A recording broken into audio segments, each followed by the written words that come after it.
This may be difficult to see, but if you look on your presser foot, right here in the center, there is a dash. And I have that lined up with the outside edge of my fabric, and that just gives you a guideline to look at when you're doing a top stitch to make it nice and even. So I'm using stitch 1, so my needle position is over to the left, and then that center dash on the presser foot is what I'm looking at.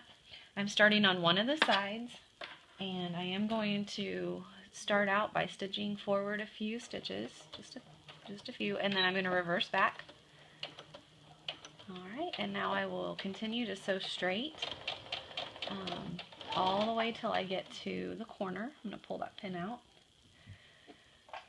I wanted to show you how these areas where the zipper are located, it might give you a little trouble. So if you want to, you can get a hold of the bag from the back. And you don't want to really pull on it because you don't want to bend your needle, but you can just use it as a little bit more leverage to get that fabric through there because you are going through several layers. Alright, that was no trouble at all.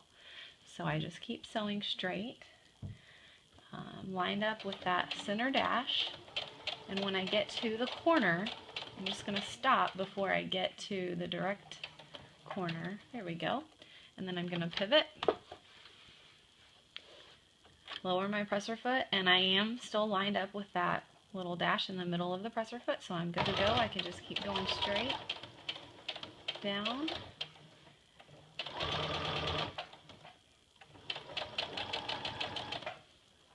Pull my pin out. Alright, I'm getting to the next corner, so I just like to slow down just a little bit. You can even use your hand wheel to turn the needle if you don't feel comfortable using your foot pedal. Maybe one more stitch would get me right where I need it, and then I pivot again.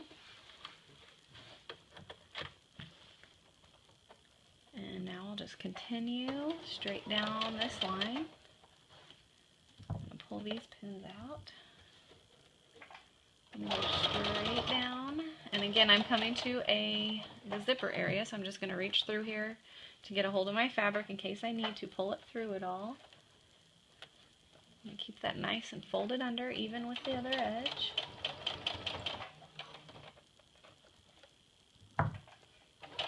Alright, so I've made it through both. Now you're just going to keep sewing all the way around, pivot here, straight across here, pivot here, and you'll end up back at your other side where you started.